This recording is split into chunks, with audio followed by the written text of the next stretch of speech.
Well, it's coming up to about 20 years since we first learnt what a wedding crasher was, thanks to these two party animals. Now, Newcastle local Tommy Casha is redefining the term through his hugely popular business called Wedding Chats. It's the fresh way to document your big day, with Tommy and his team interviewing your guests, creating both heartwarming and hilarious memories. Thought he was the gay best friend. Are you cheeky? Hell yeah! Stop it! I'm not doing anything. I'm looking at you. They got married, you found out you've got a soul. It's a win-win. And we welcome back Tommy Casha to the morning show. Hey, Tommy. Hi, Tommy. Nice to see you. Thank you so much for having me. How do you capture wedding guests at their best? Well, I guess what I try and do is I set up my camera on a tripod straight after the ceremony's finished. So the love is in full flight. Everybody's seen the couple kind of exchange their vows. We've had a champagne or a beer.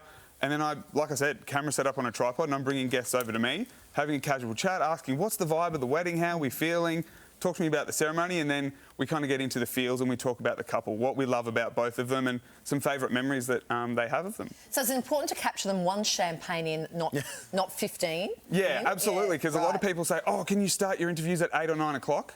Absolutely not, because we want a nice mix, right? Yeah. We want a nice mix of emotion and also the fun silliness that is easy to bring out in people, but you don't want them to have too many drinks before we get to that emotion. That. What are some of the trends, the wedding trends that you're loving? Because you see a lot of weddings, and there may be some trends that you're not so keen on. Okay, so my favourite wedding trend at the moment is when couples are entering their wedding reception. So we've had the ceremony, we've had kind of a cocktail hour, drink outside. Everyone's in the reception sitting down, we haven't eaten yet. As the couple are doing their entrance, we go into like a little 5-minute dance floor. So as soon as the couple start... So they usually go, will you please welcome now Mr and Mrs Smith? Yep. Come in, yeah? Yeah, so the music's up as loud as it can be. The DJ's playing his music, and then the couple head straight to the dance floor, and then all the guests join them on the dance floor. So like a real high-energy 5-minute dance floor to start the evening. Yeah. Just so all your guests know this is the energy we need for the rest of the night. OK, well, the waiters and waiters are hating you because, you know, they've just got everyone seated and they want to serve the entree. Yeah, but we need to have it's a party, right? It's a fun party. Let's enjoy it. Yeah, burn off a bit of energy, earn your entree. I love when couples do a first look. So traditionally, a couple would see each other for the first time when they're walking down the aisle. The only issue with that for me is then the couple have to disappear for an hour and a half to have photos.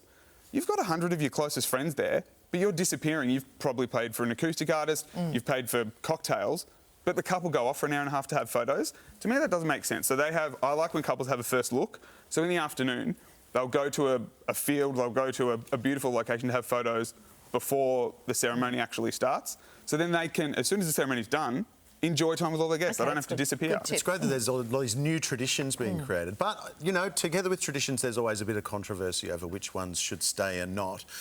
Abby Chatfield actually went viral for her take on one wedding tradition. So have a look at this. People in the comments are saying that $150 is a birthday gift and therefore it should be way more for a wedding. What?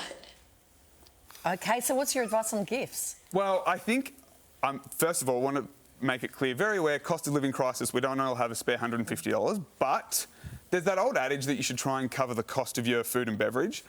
Most weddings in Australia are between sort of 35 and 50,000. That's kind of the average. So I don't think $100 per person is really covering much food or drink. I like to go kind of $200 per person, if that's possible. But at the same time, if you can't give a financial amount or a gift or something off the registry, just do what you can. Just be there, write a beautiful card. That's sort of my advice. If we can't sort of give a big monetary amount or a gift, write a card. What are we thinking about the rules around gift giving if you've had to travel for a wedding? Yeah, I think that's where it becomes really tricky. My personal opinion is writing a beautiful card, get your feelings out on a card. If you've had to go flights, accommodation, hair, spray tan, a new beautiful suit, it's really tricky to have... I'm glad you pointed at me for that one. Thank you very much. You're welcome. And then a little bit much to then have expect a gift on top. I think sometimes couples are going over their budget and really hoping they make a financial amount from their guests. It's not up to your guests to cover the cost of your wedding. Yeah. If you're choosing to have all these lavish things at your wedding, that's great, but just don't expect your guests to cover that. Good advice. All right, now, big controversy here. Kids at weddings. Yeah, look, What's your take on kids? Maybe. I didn't point at you. Oh, sorry, when you said I was big pointing at controversy. Oh, you. Oh, Maybe okay. my thumb was facing that way, but I wasn't pointing at you. No. I have a problem with kids. I'm a no for kids at weddings. If they're going to be there, I'm okay for kids at the ceremony. If they start crying or causing a fuss, well, I think people should take them out. I don't like kids at the reception. I think not only is that kind of distracting for all the guests who are trying to have fun, mum and dad are then on watch. They're not relaxing and having a good time. But I do understand that babysitters come into it and all of that jazz, but I'm just a big no. Okay, dress code no-nos? Oh, dress code no-nos. I have a wedding podcast where called The Alter Egos. We discuss all wedding topics. I don't like it when men who are attending a wedding don't check with the groom what kind of a suit the groom is wearing, and when a man is dressed the same as the groom at the wedding. That's a real big no-no for me. No one's wearing a white... You wouldn't wear white to a wedding, would you? Oh, never. I would never wear white to a wedding. We've ever. got to avoid white, and I Yeah. think all men attending a wedding need to make sure they're not wearing the same outfit as what the groom's going to So wear. if the groom goes for a pale blue suit, Yeah. don't Just wear double a pale blue check. suit. Yeah, double check. Okay. Send him a text. What colour suit are you wearing? I'll avoid that. Fantastic. Now, finally, the bar tab. Ooh. Do you stay open bar all night, or do you close it off at a certain point? Well, and make I guests think pay? I think at some point we need to maybe cut it. I think a 10 p.m. bar tab till 10, and then, you know... Oh, if that you- seems early. Well, No? I like a wedding starting at 2. Okay, all right. So I like an early See, start, a early lot, so you finish. reckon a 2 o'clock wedding, 10 o'clock finish? Yeah, 2 Actually, you till know 10. what? Sometimes you don't have a say in that anyway because the venue kicks you out at a certain time. Absolutely. But I think a 2 till 10 is a nice... I'm an early bird. I like to get up It's a early. solid 8 hours of drinking too, let's be honest. Exactly. Okay.